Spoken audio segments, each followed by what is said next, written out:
இங்க கரூர்ல இருக்கிற முக்கியமான பிரச்சனைகளை பத்தி நம்ம பார்த்தோம் இல்லையா? இன்னொரு முக்கியமான பிரச்சனைக்கு காரணமா இருக்கிற ஒருத்தரை பத்தி நம்ம பேசாம போனா நல்லாவா இருக்கும்? கரூர் வரைக்கும் வந்துட்டு அவரை பத்தி பேசாம போனா நல்லா இருக்குமா? நல்லா இருக்காதுல. எதுக்கு சுத்தி வளைச்சுக்கிட்டு ஸ்ட்ரைட்டா விஷயத்துக்கே வருவோம்.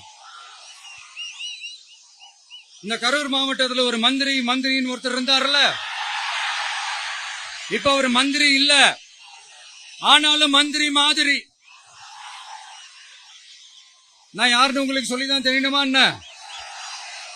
ஒரு க்ளூ ஒண்ணு கொடுக்கலாமா?